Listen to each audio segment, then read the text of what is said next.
The antiseptic smell hit my nostrils first. Harsh, clinical, inescapable. The rhythmic beeping of machines echoed through my foggy consciousness as I tried to pry my eyelids open.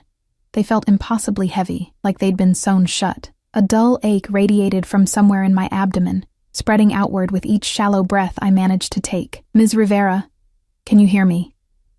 A woman's voice, gentle but firm. I felt a cool hand against my wrist, checking my pulse.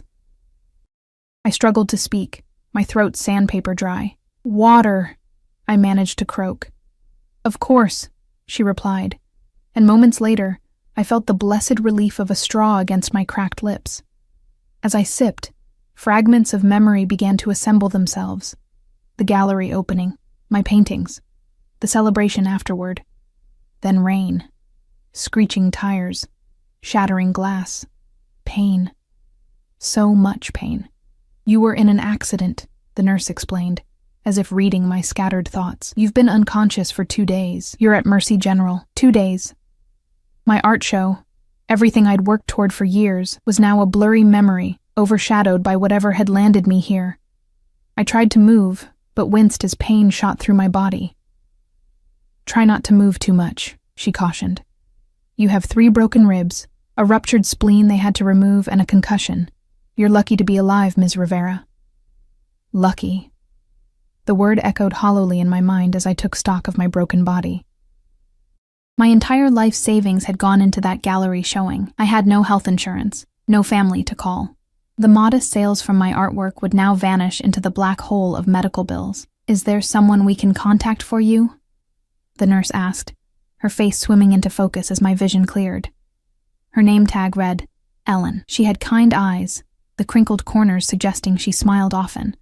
I started to shake my head, but stopped when a stab of pain reminded me of my concussion. "No," I whispered. "There's no one." It was true. Since my mother died 3 years ago, I'd thrown myself into my art, isolating myself from everyone and everything else. My life was a solitary existence of canvas, paint, and occasional catering shifts to pay rent. "You've been saying a name," Ellen said hesitantly, checking something on my chart. "In your sleep. You kept asking for someone. Antonio? Does that ring a bell?" I froze, my breath catching painfully against my broken ribs. How could I possibly have been calling for him? A man I'd only met once, briefly, at the gallery opening. A man whose presence had commanded the entire room without him saying a word. I remembered the moment he'd entered, how the crowd had parted unconsciously, how conversations had hushed. He'd moved with the quiet confidence of someone who never needed to raise his voice to be heard. Expensive suit, tailored perfectly to broad shoulders, dark eyes that missed nothing. 2 men flanking him, their posture screaming security despite their elegant attire.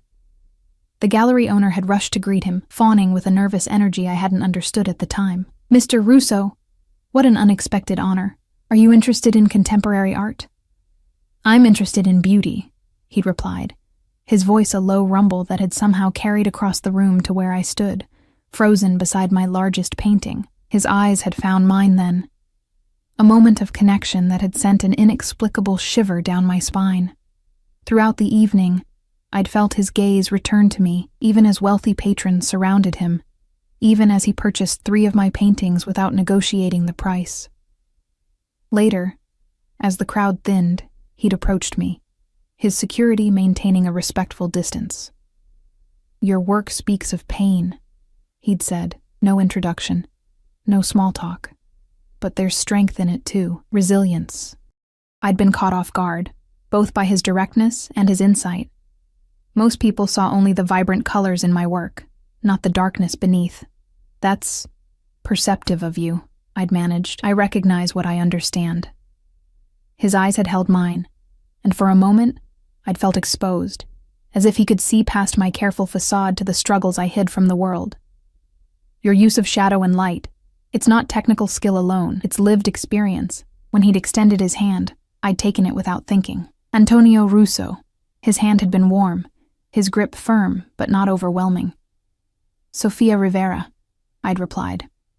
"I know," he'd said with the ghost of a smile. "It's your show." A small, distinguished man had approached then, leaning in to whisper something in Antonio's ear. His expression had hardened momentarily before returning to its unreadable mask. "A pleasure, Ms. Rivera," he'd said, releasing my hand. "I look forward to seeing where your talent takes you." And then he was gone, leaving me with the lingering sensation of his hand against mine and the strange feeling that something significant had just occurred. I'd thought little of it afterward, too caught up in the success of the evening and the drinks that followed. Until the rain. Until the car that had run the red light as I crossed the street. "Ms. Rivera?" Ellen's voice pulled me back to the present. "Should we contact this Antonio for you?" "No," I said quickly. Too quickly. "I don't even know him. It must have been the medication." Ellen looked unconvinced but didn't press. "All right. The doctor will be in to check on you soon. Try to rest." As she left, I closed my eyes, willing the memories away. What did it mean that I'd been calling for a stranger in my unconscious state? And why him, of all people? I drifted in and out of consciousness throughout the day, vaguely aware of doctors checking my vitals, adjusting medication, discussing my prognosis in hushed tones. Words like extensive internal bleeding and touch and go floated through my haze. Nighttime brought a different nurse, an older woman with efficient hands and a no-nonsense attitude. She helped me sit up slightly to eat a few spoonfuls of bland broth, which was all my stomach could handle. "You had a visitor earlier," she mentioned casually as she checked my IV. "While you were sleeping." My heart stuttered. "A visitor? Who?" She shrugged. "Didn't catch his name. Very well-dressed man. Spoke with the doctor for quite some time. Left those." She nodded toward the window, and for the first time, I noticed an arrangement of white lilies, elegant, expensive, and filling the sterile room with their subtle fragrance. "There's no card," I said, scanning the flowers. "Some things don't need saying, I suppose," the nurse replied cryptically before dimming the lights. "Try to sleep. Healing happens in the darkness." Sleep came, but with it came dreams. I was back at the gallery, but it was empty except for Antonio and me. He stood before my paintings, his back to me. "Why did you call for me, Sophia?" he asked without turning. Before I could answer, the scene shifted. I was in the street, rain pouring down, headlights bearing down on me, but this time, Antonio was there, pulling me back from the edge of the crosswalk, his arm strong around my waist. "I've got you," he murmured against my hair. "You're safe now." I woke with a gasp, pain shooting through my ribs at the sudden movement. The room was dark except for the muted glow of monitors. According to the clock on the wall, it was just past 3 a.m. A shadow moved near the door. My breath caught as a tall figure stepped into the dim light. Broad shoulders, impeccable suit despite the late hour. Those same intense eyes I remembered from the gallery. Antonio Russo stood at the foot of my bed, watching me with an unreadable expression. "You're awake," he said softly. "How did you know I was here?" My voice was barely a whisper. "I know many things, Sophia." He moved closer, his movements fluid and controlled. "How are you feeling?" The absurdity of the question, posed in a hospital room in the middle of the night by a man I barely knew, struck me, and I almost laughed, stopping only when I remembered my broken ribs. "Like I was hit by a car," I replied dryly. A slight smile curved his lips. "Your spirit remains intact, I see." "Why are you here?" I asked, suddenly acutely aware of my vulnerability, the hospital gown, the tubes, the weakness in my limbs. He studied me for a long moment before answering. "You called for me." A chill ran down my spine. "So I've been told. I don't know why." "Don't you?" He reached out, his fingers lightly brushing against mine on the blanket. Sometimes the unconscious mind recognizes what the conscious one is not ready to admit. Before I could respond, the door opened, and one of the men I recognized from his security detail appeared. "Sir," he said quietly, "it's time." Antonio nodded, but didn't move immediately. Instead, he reached into his jacket and placed a business card on my bedside table. "When you're released, you'll need somewhere to recover, somewhere safe." His eyes held mine, intense and unwavering. "Call this number. Day or night. I don't need charity," I said, a flicker of pride cutting through my confusion. It's not charity, Sophia. It's... He paused, seeming to choose his words carefully. An investment in your future. Your talent deserves the chance to fully recover. He stepped back, his expression once again unreadable. Rest now. Heal. We'll speak again. As he turned to leave, a thought struck me. The driver, I blurted out. The one who hit me. Did they stop? Was anyone else hurt? Antonio paused at the door, his back to me. The driver has been dealt with. And no one else was injured. He glanced back, something dangerous flickering in his eyes. Some debts cannot go unpaid. With that cryptic statement, he was gone, leaving me alone with the beeping monitors, the fragrant lilies, and the growing certainty that my life had just irrevocably changed. As I drifted back to sleep, one thought echoed in my mind. What could a man like Antonio Russo possibly want from a struggling artist like me, and why, despite every rational thought, did I feel safer knowing he was watching over me? Morning brought a flurry of medical activity. Doctors making rounds, nurses changing IV bags, a physical therapist explaining the long road of recovery ahead of me. Through it all, Antonio's business card sat on my bedside table, a heavy cream rectangle with only a phone number embossed in elegant black script. No name, no company, no address. Just 7 digits that somehow felt like both an escape route and a trap. Your recovery is progressing better than expected, Dr. Chen said, reviewing my chart. Her expression was carefully neutral, but something in her tone caught my attention. The trauma surgeon who operated on you was quite impressed with how quickly additional medical support was arranged. Additional support? I echoed, confused. Dr. Chen glanced around as if ensuring we were alone. Ms. Rivera, when you were brought in, you were critical. The standard protocol was followed, but she hesitated, lowering her voice. Within hours, specialized equipment was delivered. A trauma specialist from Johns Hopkins was flown in for consultation. These things don't typically happen without... She trailed off, clearing her throat.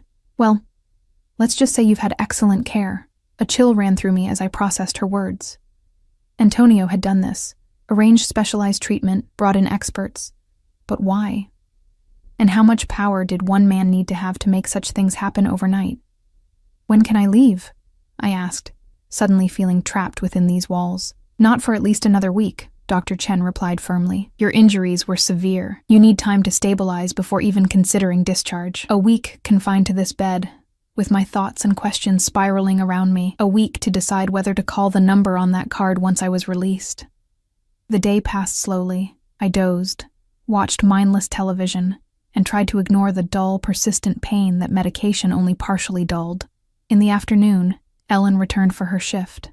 You're looking better today, she remarked, adjusting my pillows. Some color back in your cheeks. Ellen, I began hesitantly. The man who visited, Antonio. Did you call him? She looked surprised. No, honey. Hospital policy is strict about that. We don't contact anyone without patient permission. She busied herself checking the monitors. Though it was strange. Yesterday afternoon, a lawyer came by the nurse's station.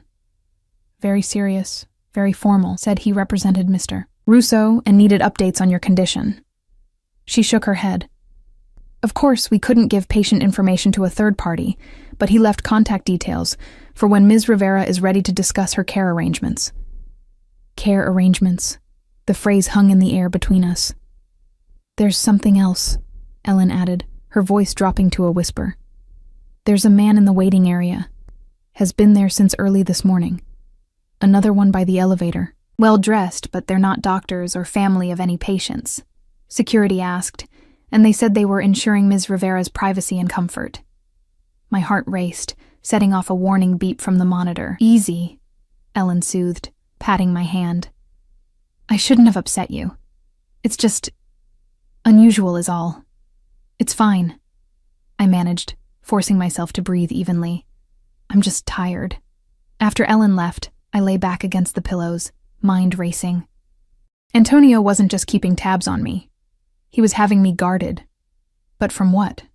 Or from whom? As evening fell, I noticed a small duffel bag had appeared on the chair beside my bed.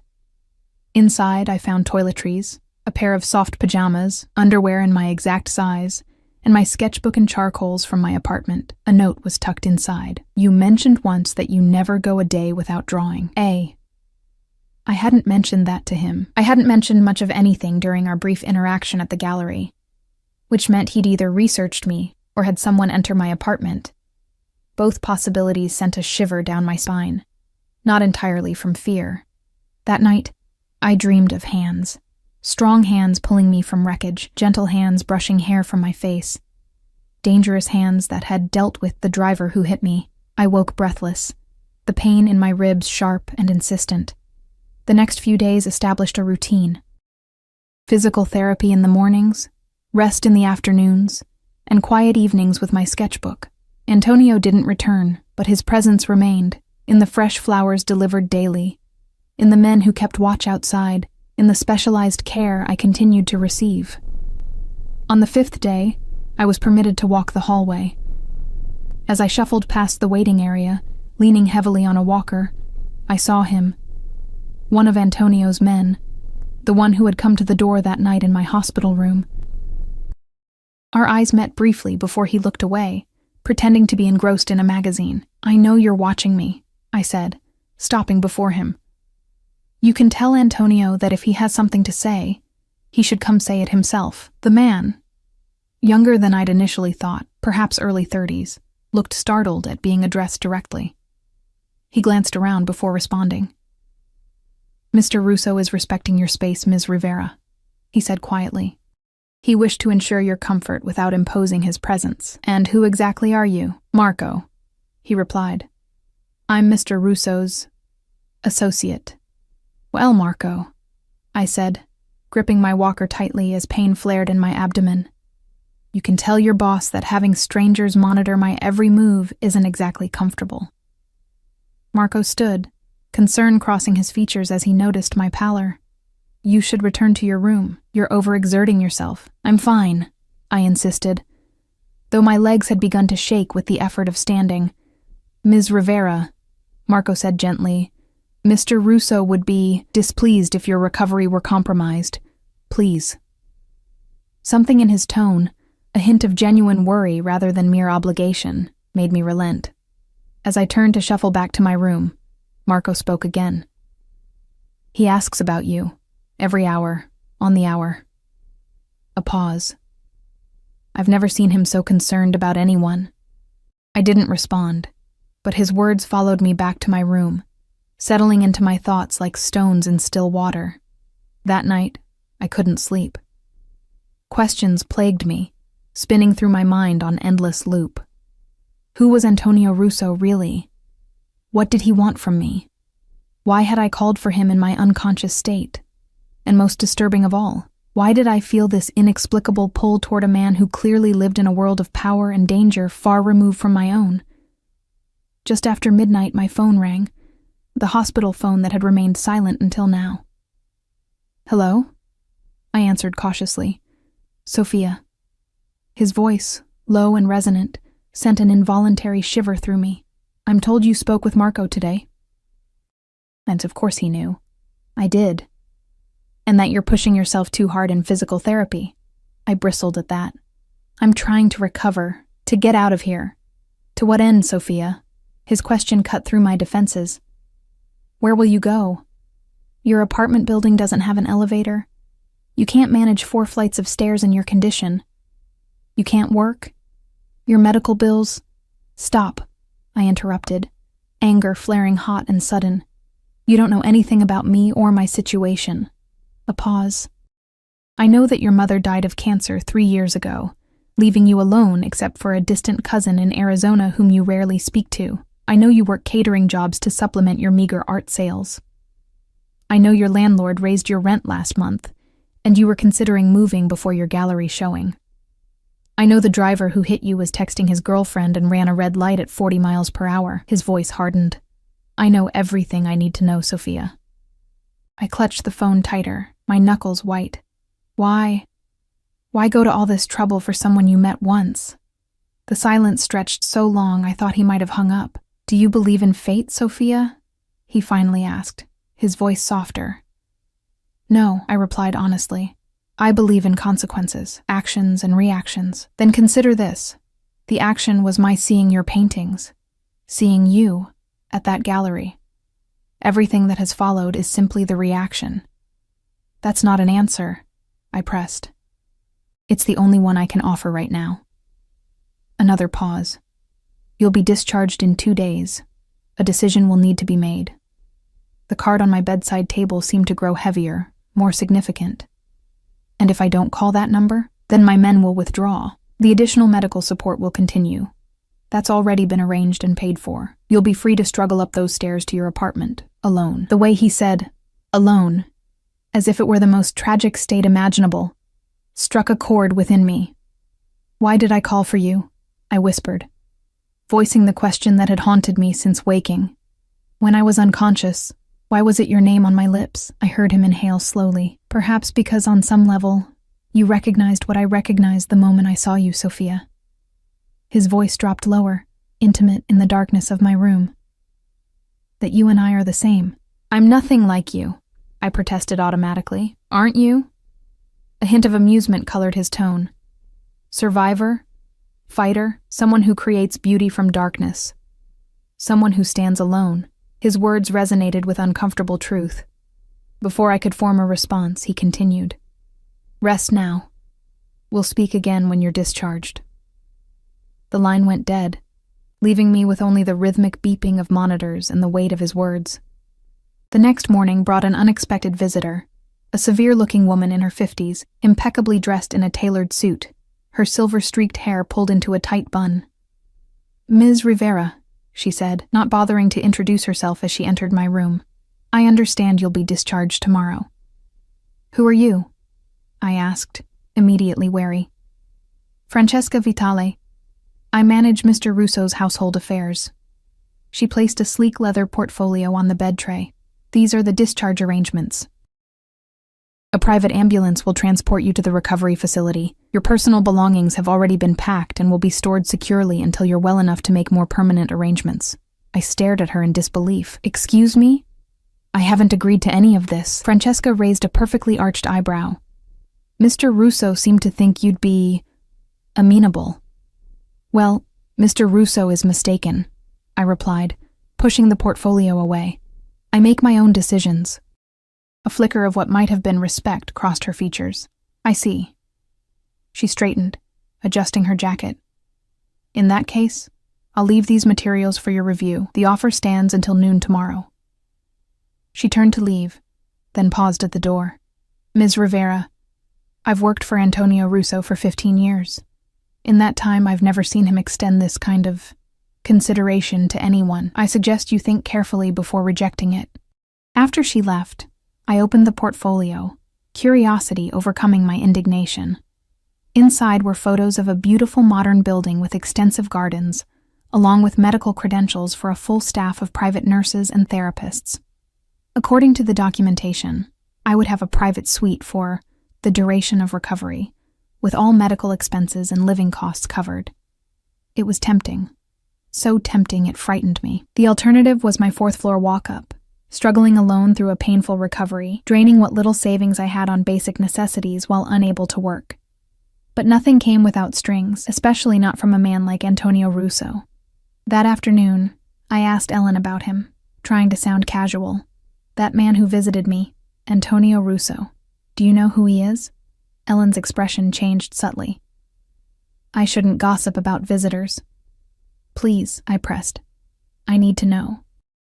She glanced toward the door before leaning closer. I don't know details, but there are rumors. The name Russo is significant in certain circles. Old money, powerful connections. She hesitated. Some say not all those connections are strictly legitimate, but that's just hospital gossip. It confirmed what I'd suspected from the moment he'd walked into my gallery. Antonio Russo was dangerous. The kind of man whose mere presence changed the atmosphere of a room. The kind of man who could arrange specialized medical equipment overnight. The kind of man who dealt with problems permanently.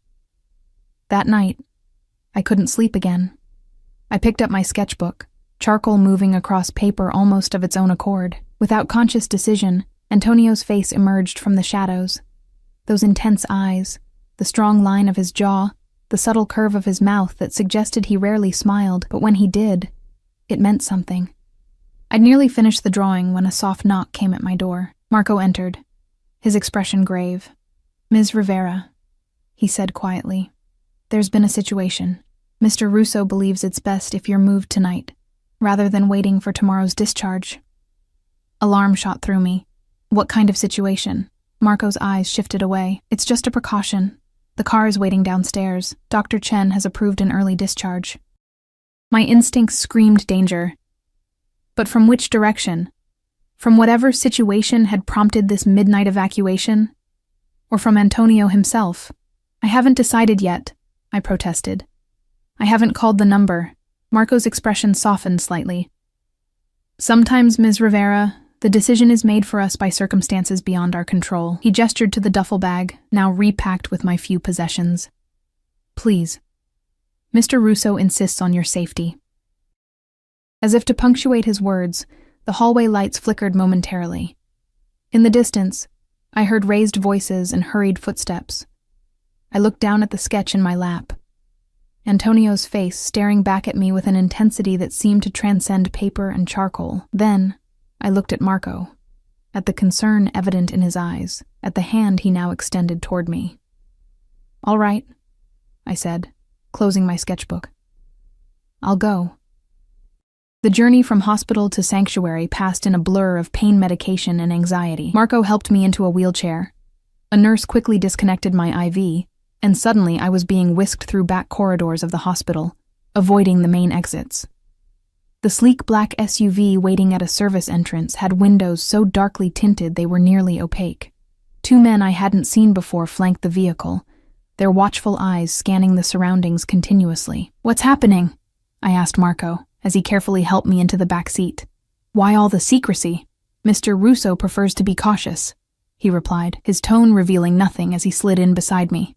The vehicle immediately pulled away, its powerful engine a quiet purr beneath us. Through the medication haze, I tried to keep track of our route, but the driver took so many turns, doubling back and changing direction seemingly at random, that I soon lost all sense of orientation. We drove for what felt like hours, but might have been only 40 minutes. Finally, we passed through an ornate iron gate, following a winding driveway lined with perfectly manicured trees. The house, no, mansion, that came into view was not the modern building from Francesca's portfolio. This was older, stately, a sprawling estate of stone and dark wood set back from the road and surrounded by extensive gardens, now shadowy in the pre-dawn light. "This isn't the recovery facility," I said, my voice thin with exhaustion and confusion. Marco hesitated. "Plans changed. This is Mr. Russo's private residence. It's the most secure location available." Secure. The word hung between us, laden with implications I wasn't sure I wanted to understand. The car stopped at a side entrance, where Francesca waited, her rigid posture unchanged despite the late hour. She nodded curtly to Marco before turning her attention to me. "Ms. Rivera, your suite is prepared. The night nurse is on duty and will help you settle in." Too tired to argue or question further, I allowed myself to be transferred back to a wheelchair and guided into the house.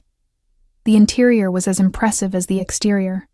High ceilings, rich wood paneling, tasteful art adorning the walls. Not ostentatious, but quietly, unmistakably expensive. We passed through a series of hallways before reaching what appeared to be a separate wing of the mansion. Francesca opened double doors to reveal a spacious suite that looked more like a luxury hotel than a sick room. A large bed with crisp white linens dominated one wall. Floor-to-ceiling windows, currently covered with heavy drapes, lined another. A sitting area, a desk, and several bookcases completed the main room. Two doors led off to what I presumed were a bathroom and closet. A petite woman in nurse's scrubs approached, her warm smile a stark contrast to Francesca's frosty demeanor. "Ms. Rivera, I'm Lily. I'll be your night nurse while you're recovering here." Francesca excused herself with a curt nod, and Marco lingered only long enough to ensure I was settled before withdrawing as well, leaving me alone with Lily, who efficiently helped me change into fresh pajamas and settled me into the impossibly comfortable bed. "You must have many questions," Lily said as she checked my vitals. but they can wait until morning. You need rest now." "Is he here?" I asked, unable to stop myself. "Antonio?" A flicker of something, surprise perhaps, crossed Lily's features. "Mr. Russo is away on business. He's expected back tomorrow." She adjusted my pillows. "There's a call button here if you need anything during the night. I'll be in the adjoining room." After she left, I lay awake despite my exhaustion, taking in my new surroundings. The room was beautiful, comfortable, and utterly foreign, like being in a luxurious cage. I tried to sort through the tangle of emotions: gratitude for the care, fear of the unknown, and an unsettling anticipation at the thought of seeing Antonio again. Eventually, exhaustion claimed me, and I fell into a dreamless sleep. Morning brought sunshine streaming through a gap in the curtains, and a different nurse, an older man with kind eyes and efficient hands, who introduced himself as James. He helped me to the adjoining bathroom, which was larger than my entire apartment, and featured a walk-in shower with a built-in bench and handrails. "Mr. Russo had these installed yesterday," James explained, noting my surprise at the medical accommodations within the otherwise luxurious space. "He was quite specific about making sure everything was accessible for you." After a careful shower that left me feeling human again for the first time in days, James helped me dress in soft cotton pants and a loose blouse that somehow fit perfectly. Another of Antonio's mysterious arrangements, I assumed. Breakfast arrived on a tray: fresh fruit, yogurt, toast, and tea, served on fine china that probably cost more than a month's rent on my apartment. "Will Antonio, Mr. Russo, be here today?" I asked James as he checked my medication. "He should return this afternoon," James replied. "In the meantime, he thought you might like to see this." He crossed to the heavy drapes and pulled them open to reveal a breathtaking view. The windows overlooked meticulously landscaped gardens that stretched toward a small lake in the distance.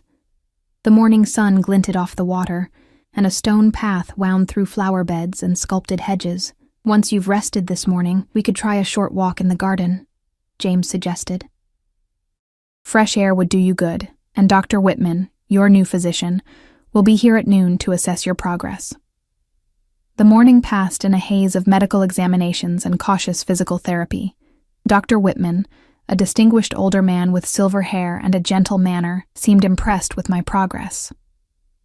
"The initial trauma was severe," he explained as he checked my healing incisions, "but you're young and remarkably resilient.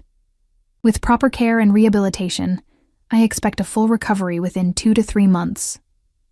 2 to 3 months. The reality of my situation hit me anew. 2 to 3 months in this beautiful prison, dependent on the mysterious generosity of a man I barely knew. "Dr. Whitman," I began hesitantly, "do you know why Mr. Russo is doing this? Providing all this care for someone he hardly knows?" The doctor's expression remained professionally neutral. "I don't question Mr. Russo's motives, Ms. Rivera. I simply provide the best medical care possible to my patients." He packed his bag and stood. "I'll return in 3 days to check your progress." After a light lunch, James helped me into a wheelchair for my promised garden excursion. The air outside was crisp and fresh, carrying the scent of roses and freshly cut grass. The garden was even more beautiful up close. A carefully designed landscape of formal beds near the house, gradually giving way to more natural arrangements further from the building. James pushed me along the stone path, pointing out various plants and features. I found myself relaxing slightly, the tension of the past week easing in the peaceful surroundings. "Who maintains all this?" I asked, gesturing to the immaculate grounds. "Mr. Russo employs a team of gardeners," James replied. "But the design was his own. He's quite knowledgeable about horticulture. Something of a personal passion, I understand."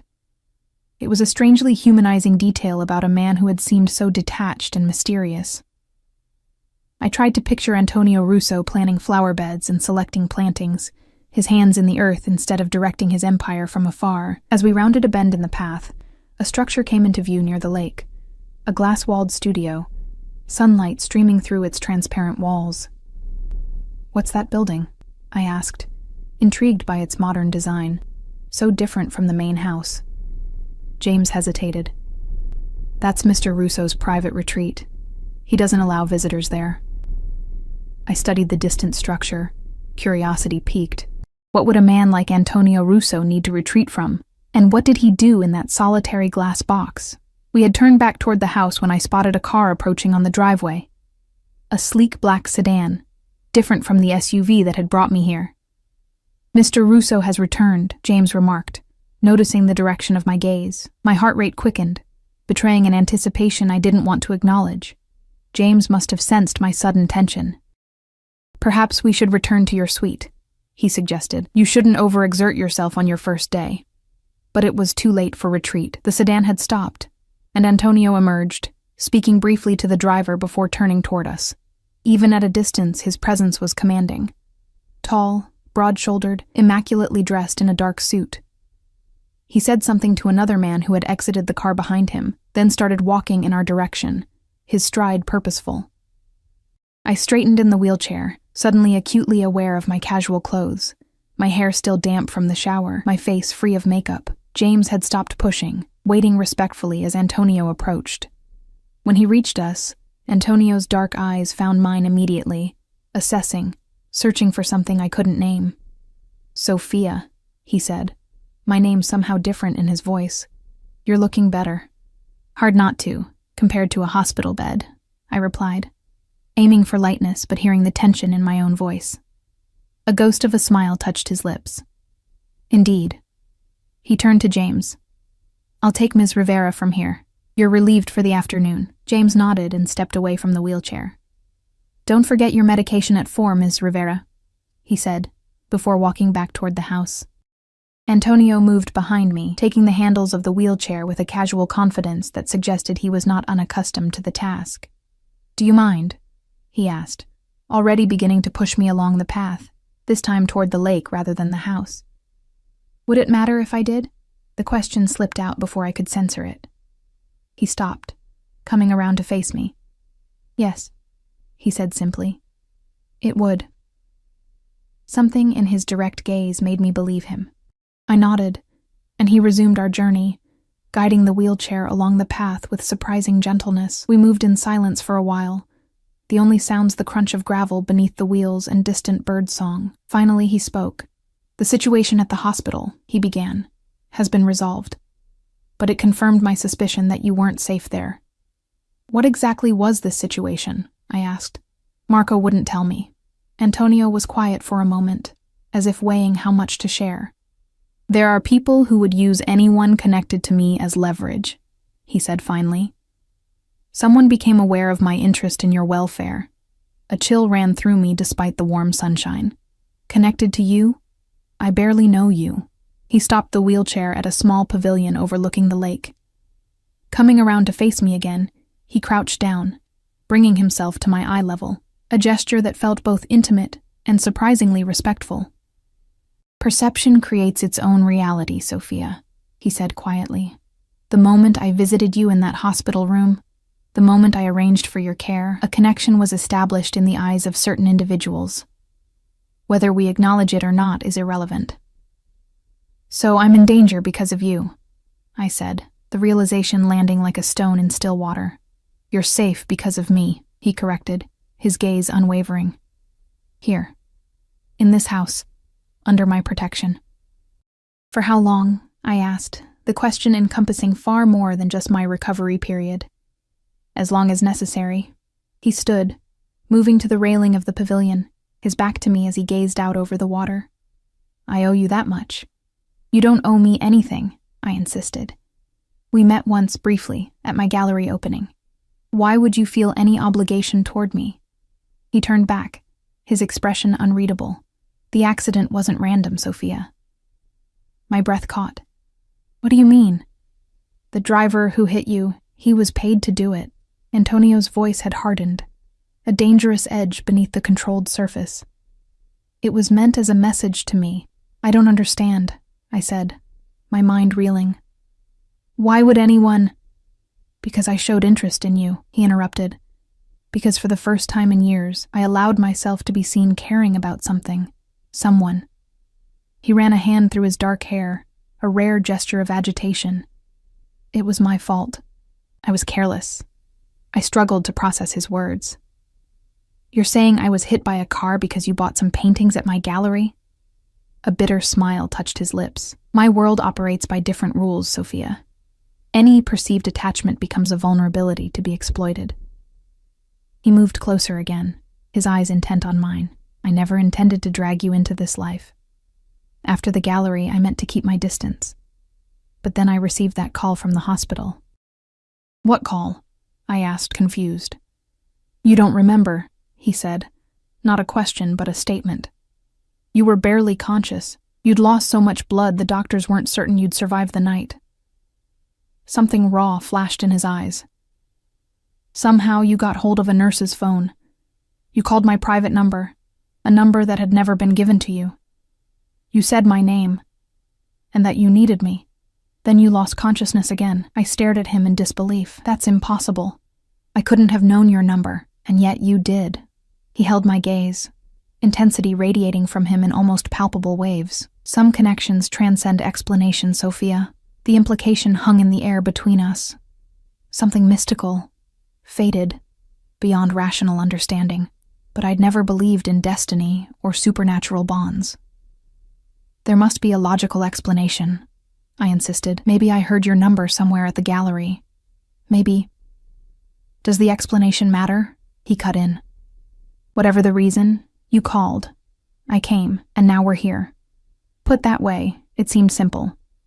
But nothing about this situation, or this man, was simple. Why did you really bring me here, Antonio? I asked, suddenly tired of half-truths and veiled motivations. What do you want from me? For a long moment, he was silent, his dark eyes studying my face as if memorizing every detail. When he finally spoke, his voice was softer, almost vulnerable. In my world, Sophia, trust is a luxury I cannot afford. Relationships are transactions. Loyalty is purchased rather than earned. He paused, choosing his words carefully. When I saw your artwork, when I saw you, I recognized something I thought lost to me. Authenticity, truth rendered in color and shadow. He moved closer, close enough that I could smell his cologne. Subtle, expensive, with notes of cedar, and something darker beneath. What do I want? He repeated my question. I want to know if what I sensed that night was real. I want to understand how a stranger could call out to me in her darkest moment. I want... He hesitated, as if the admission cost him something valuable. To feel something genuine again. The raw honesty in his voice caught me off guard. Whatever I'd expected. Some calculation, some agenda. This vulnerable confession wasn't it. Before I could respond, his phone vibrated. He checked it, his expression immediately shifting back to the controlled mask I'd first encountered. I need to take this, he said, already stepping away. James will return you to your suite. Rest, Sophia. We'll continue our conversation at dinner. As if summoned by some invisible signal, James appeared at the entrance to the pavilion. Antonio nodded to him, then to me, before walking swiftly back toward the house, already speaking in low tones into his phone. As James wheeled me back along the garden path, I tried to reconcile the different versions of Antonio Russo I'd encountered. The powerful, dangerous man who commanded respect without effort, the meticulous guardian who arranged every detail of my care, and now, the solitary figure who spoke of trust as a luxury beyond his reach. Which one was real? Perhaps all of them. Perhaps none. One thing was certain. I was now irrevocably entangled in his world, for better or worse. And some part of me, a part I wasn't ready to examine too closely, didn't want to escape. Dinner with Antonio was an unexpectedly intimate affair. I'd anticipated a formal dining room with excessive silverware and uncomfortable silence. Instead, James helped me dress in a simple but elegant black dress that had mysteriously appeared in the closet, then escorted me to a private terrace adjoining Antonio's study. A small table had been set for two, candlelight flickering against the darkening sky. Antonio stood as I approached, his eyes taking in my appearance with undisguised appreciation. You look beautiful, he said simply, coming around to help me into my chair despite James's presence. The meal was exquisite, delicate flavors served on fine china, wine poured into crystal glasses. We ate in companionable silence at first, the tension between us neither uncomfortable nor easily defined. Your home is remarkable, I said finally, looking out across the gardens now illuminated by subtle landscape lighting. Have you lived here long? It belonged to my father, Antonio replied, his expression giving away nothing. I inherited it 10 years ago. And your father, is he dead? Antonio said flatly, along with my mother and younger brother. The bluntness of his statement caught me off guard. I'm sorry, I offered, unsure what else to say. Antonio took a sip of wine, his eyes distant. It was a long time ago, but not long enough, I sensed, to have healed whatever wounds their deaths had left. I thought of my own mother, how even 3 years later, the pain of her loss could still steal my breath without warning. My mother died of cancer, I said quietly. It was just the two of us for most of my life. I know. At my startled look, he added, as I said, I make it my business to know everything about the people in my life. Is that what I am now? I asked. Someone in your life? His dark eyes held mine across the table. You're here, aren't you? Before I could respond, the quiet dinner was interrupted by the arrival of Francesca. She approached with controlled urgency, bending to whisper something in Antonio's ear. His expression hardened immediately, the warmth I'd glimpsed vanishing behind a mask of cold authority. Excuse me, he said, rising from the table. There's a matter that requires my attention. He followed Francesca inside, leaving me alone on the terrace. Through the glass doors, I could see them in his study. Antonio taking a phone call, his posture tense, his free hand clenching into a fist at his side. Francesca stood nearby, her face impassive as she waited for instructions. I couldn't hear their conversation, but the change in Antonio was palpable even at a distance. This was a different man than the one who had spoken to me so openly in the garden pavilion. This was someone dangerous, someone accustomed to power and its ruthless application. A few minutes later, he returned to the terrace, his expression carefully controlled once more. I apologize for the interruption, he said, resuming his seat. Business doesn't respect dinner hours. What kind of business? I asked, suddenly needing to know exactly who I was dealing with. Antonio studied me for a moment before answering. I have interests in real estate, shipping, and private equity. My family has been influential in this city for generations. That's not what I'm asking, I pressed, surprising myself with my boldness. Who are you really, Antonio? What are you involved in that puts people like me in danger just by association? Something dangerous flickered in his eyes. Not anger directed at me, but a coldness that spoke of violence held carefully in check. Are you certain you want those answers, Sophia? His voice was quiet, almost gentle, but with steel beneath. Some knowledge cannot be unlearned. I thought of the hospital, of the midnight evacuation, of the men who constantly guarded the property. I thought of his cryptic words about the driver who hit me being dealt with. In that moment, I realized I had already crossed a threshold, willingly or not, into Antonio's world. Yes, I said firmly. I want the truth. He nodded once, as if my answer confirmed something he'd already suspected. My family has controlled certain aspects of this city's economy for 3 generations. Some of our businesses are entirely legitimate. Others operate in grayer areas. You're talking about organized crime, I said, the words hanging in the air between us. A crude term, but essentially accurate. His gaze remained steady, watching for my reaction. I inherited not only my father's businesses, but his enemies. The accident that nearly killed you was orchestrated by a rival family, the Costellos. They've been trying to encroach on my territory for years. Despite suspecting something along these lines, hearing it confirmed sent a chill through me. I was dining with a man who was essentially a mob boss, a man whose world operated by rules of power, violence, and retribution. The driver, I said slowly. When you said he was dealt with, he's alive, Antonio replied, correctly interpreting my unspoken question. Though he may wish otherwise, he was merely a pawn. Punishing him severely would have accomplished nothing. The message needed to be sent higher. The casual way he spoke of punishment and messages sent a shiver down my spine. Yet, strangely, I wasn't afraid.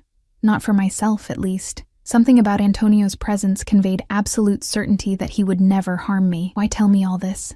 I asked, Why not maintain the facade of a legitimate businessman? Because I want your trust, he said simply. And trust requires truth, however uncomfortable. Even if that truth could implicate me, make me an accessory to whatever retribution you took against the Castellos? A shadow of a smile touched his lips. You have a sharp mind, Sophia. Yes, even then. I'm offering you knowledge with all its burdens. What you choose to do with it is your decision. I considered his words, turning them over in my mind. So what happens now? Am I your prisoner here? Your guest? Your what, exactly? Antonio leaned forward, his intense gaze capturing mine. You are under my protection. Beyond that. He hesitated, and I realized this powerful, dangerous man was actually uncertain. Beyond that is for you to determine. The admission of choice, of agency in a situation where I'd felt increasingly powerless, caught me off guard. Before I could respond, a sharp pain lanced through my side, a reminder of still healing injuries. I winced, unable to hide my discomfort. Antonio was immediately alert. You've overexerted yourself. You should rest. As if on cue, James appeared at the terrace door. Antonio stood, coming around to help me from my chair with a gentleness that belied his dangerous reputation. We'll continue this conversation when you're stronger, he said, his hand warm against the small of my back as he guided me toward James. Sleep well, Sophia. That night, alone in my luxurious suite, I lay awake thinking about Antonio's revelations. I should have been terrified, should have been planning my escape from this beautiful prison and the dangerous man who ruled it. Instead, I found myself drawn to his complexity, the ruthless power tempered with unexpected vulnerability, the criminal overlord who spoke of trust and truth as if they were precious artifacts from a lost civilization. Morning brought a visit from Dr. Whitman, who seemed pleased with my progress, but cautioned against overexertion. Your body has suffered significant trauma, he reminded me. Recovery cannot be rushed. After he left, I convinced James to let me sit in the garden rather than remain confined to my suite. He wheeled me to a shaded bench near a fountain, providing me with a sketchbook and pencils before retreating to a respectful distance. I began to draw, letting my hand move across the paper without conscious direction. The peaceful gurgle of the fountain, the scent of roses, the dappled sunlight through the trees, all of it seeped into my awareness, gradually relaxing the tension I'd carried since waking in the hospital. I was so absorbed in my sketching that I didn't notice Antonio's approach until his shadow fell across my paper.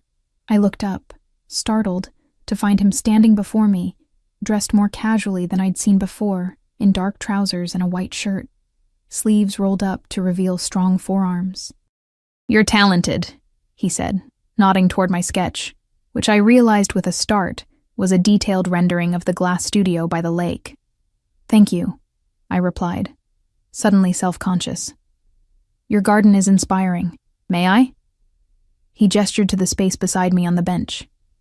I nodded, and he sat, careful to maintain a respectful distance. For a moment, we simply existed in companionable silence, watching the play of light on water in the fountain.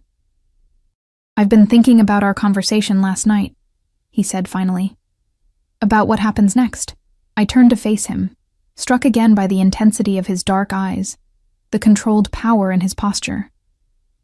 And? I prompted when he didn't continue, and I find myself at a crossroads I never anticipated. He looked down at his hands, strong hands that I suspected had both created and destroyed. I built my life around control, Sophia. Every variable accounted for, every outcome planned. Then you appeared, and suddenly what? I asked, my voice barely above a whisper. His eyes met mine again, something raw and honest in their depths. Suddenly, I find myself hoping for things I have no right to hope for. 3 weeks passed in a rhythm that gradually became familiar, morning physical therapy sessions with James, afternoons in the garden sketching or reading books from Antonio's extensive library, evenings often spent in his company, sometimes dining together, sometimes simply sitting in companionable silence as he worked, and I drew. Antonio was frequently absent during the day, attending to business I deliberately didn't ask about. But he always returned by evening, and I came to anticipate the moment when he would appear in the garden or on the terrace, his presence bringing a strange sense of both tension and ease. We spoke of many things during those evening hours: art and literature, my childhood with a single mother struggling to make ends meet, his more privileged but emotionally barren upbringing. He told me about his younger brother Marco, killed alongside his parents, and how he'd named his most trusted lieutenant after him.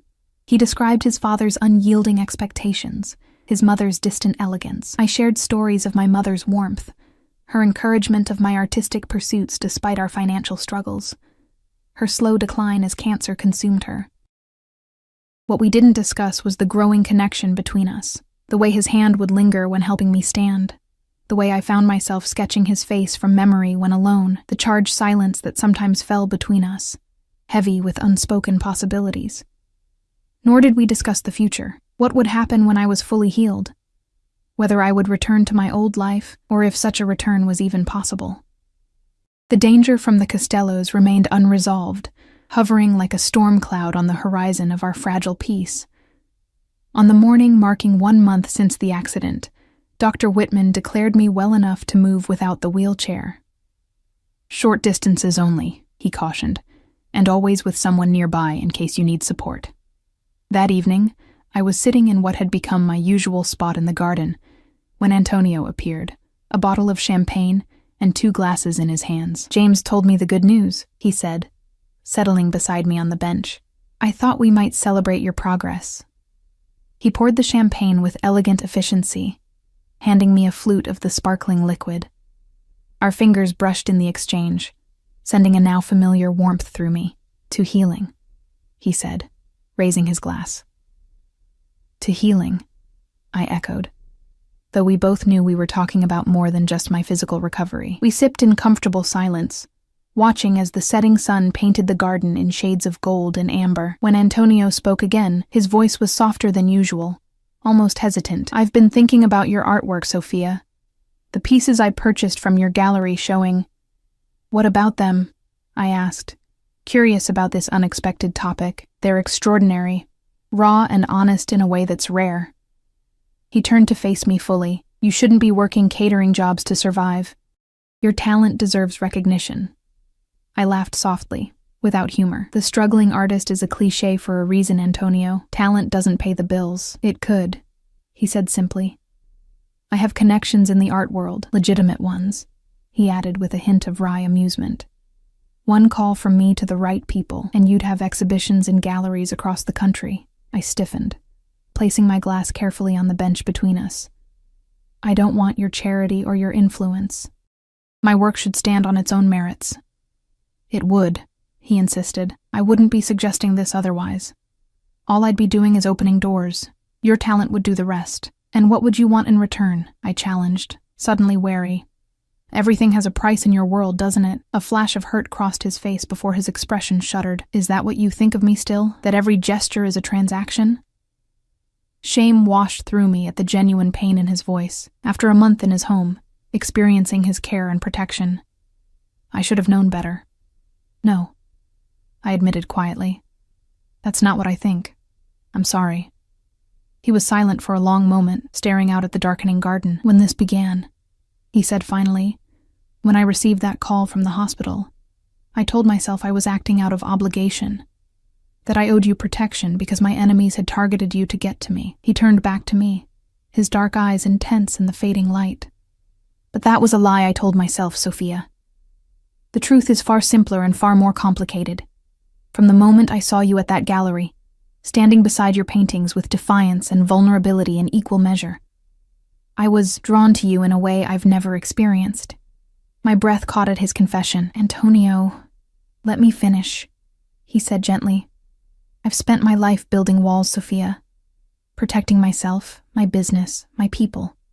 I don't know any other way to exist.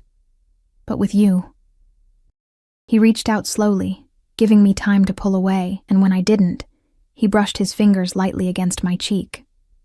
"With you, I find myself wanting to tear those walls down." The intensity in his eyes, the tenderness in his touch, it was overwhelming. Part of me wanted to flee from the vulnerability of the moment, from the enormity of what he was offering. But a stronger part, a part that had been awakening since that first night in the hospital, wanted to step forward into the unknown territory of his embrace. "I'm afraid," I whispered, the admission costing me. "Of me?" he asked, his hand falling away. "Of this," I clarified, gesturing between us. "Of wanting something I shouldn't want. Someone I shouldn't want." Understanding dawned in his eyes. Because of who I am, what I am. Yes. There was no point denying it. "Your world is dangerous, Antonio. Violent. How could anything good grow in such soil?" He was silent for a long moment, considering my words with the seriousness they deserved. "For generations, my family has lived by certain codes, operated within certain boundaries," he said finally. "I inherited that legacy, along with all its burdens and contradictions. But inheritance isn't destiny, Sophia." He stood, extending his hand to help me up. "Come. There's something I want to show you." Curious despite my reservations, I placed my hand in his and allowed him to guide me slowly along the garden path. We walked in silence toward the lake, my steps still careful but steadier than they had been. As we approached the glass studio I'd sketched so many times from a distance, I realized our destination. "Your private retreat," I said, remembering James's words about Antonio not allowing visitors there. "Yes." He withdrew a key from his pocket and unlocked the door. "No one else has been inside, not even Francesca." He opened the door and gestured for me to enter.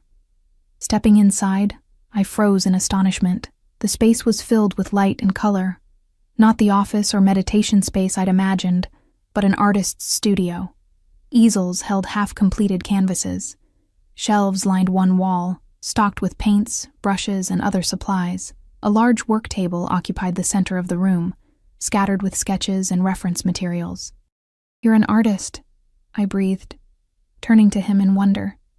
A ghost of a smile touched his lips. "Not a very good one, I'm afraid. But yes, this has been my sanctuary since I was a boy. The one place where I could escape my father's expectations, where I could create rather than destroy." I moved deeper into the space, drawn to the canvases. His style was different from mine, more controlled, more classical in technique, but there was genuine talent evident in the work. Landscapes mostly, rendered with a precision that spoke of years of practice. "These are beautiful," I said honestly. "They're technically adequate," he replied with a self-deprecating shrug. "But they lack what your work has: soul, authenticity. I paint what I see. You paint what you feel." I turned back to him, struck by the vulnerability in his admission. This powerful, dangerous man had just shared his most private self with me. Not the Mafia boss, not the businessman, but the artist who doubted his own creative vision. "Why are you showing me this?" I asked softly. He moved closer, his eyes never leaving mine. "Because I want you to understand that there's more to me than the world I was born into. That I'm capable of creation, not just destruction."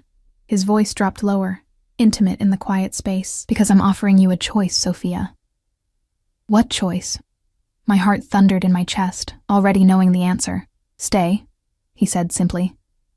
"Not as my guest or my patient, not as someone under my protection, but as..."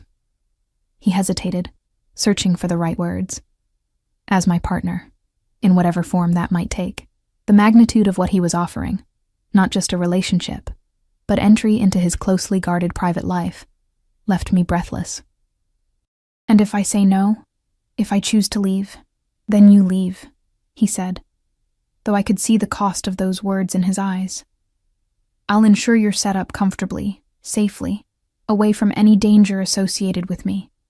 You'd never have to see me again." I studied his face in the fading evening light that streamed through the glass walls, the strong lines of his jaw, the intensity in his dark eyes, the vulnerability he was allowing me to see beneath his carefully controlled exterior. "And what about your enemies?" I asked. "The Costellos? Would they ever truly leave me alone?" A shadow crossed his face. "That situation has been addressed during your recovery. There was a meeting of the families. Certain arrangements were made." He stepped closer. "You would be safe, Sophia, whether with me or without me."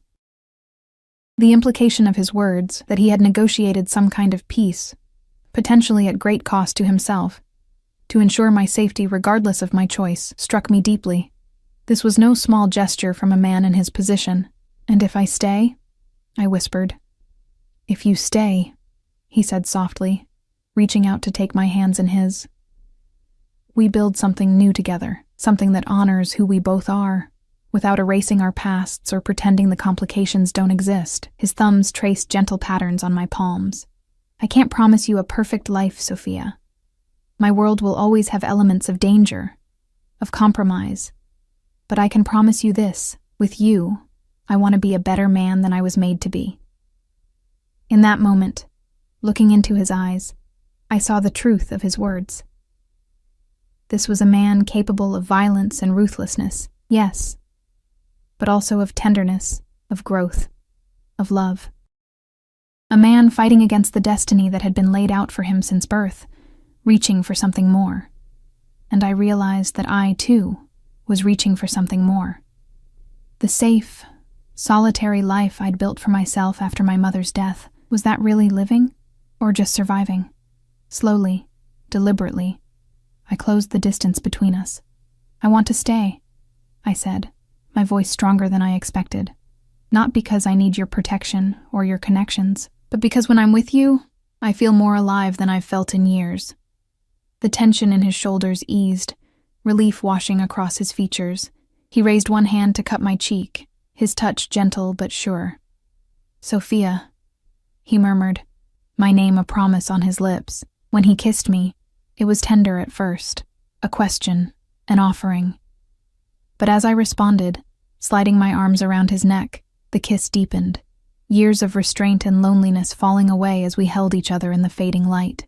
Later, as we walked slowly back to the house, his arm steady around my waist, I glanced back at the glass studio gleaming in the moonlight. "Will you show me how to use oils?" I asked. "I've always worked in acrylics, but your landscapes, the depth you achieve," he smiled, a genuine smile that transformed his serious face. "I'd like that," he said. "And perhaps you could teach me how to capture emotion the way you do. We could learn from each other." As we reached the terrace, lights from the house spilling out to welcome us, I realized that was exactly what we'd been doing all along, learning from each other, changing each other in subtle ways, creating something new from the broken pieces of our separate lives. The future wouldn't be easy. Antonio's world would always contain elements of darkness. My independence and artistic integrity would always need to be preserved. But standing there in the circle of his arms, I felt something I hadn't expected to feel again after my mother's death, after the accident that nearly claimed my life. Hope. Not the naive hope of fairy tales and perfect endings, but the mature hope that acknowledges difficulties and chooses to move forward anyway. The hope that sees beauty in complexity, strength in vulnerability, and possibility in the spaces between broken things. As Antonio opened the door, guiding me over the threshold and into the warmth of the house that was becoming our shared sanctuary, I knew with absolute certainty that I was where I belonged. Not despite who he was, but because of who we were together. "Welcome home, Sophia," he murmured against my hair, and I felt the last walls between us crumble into dust.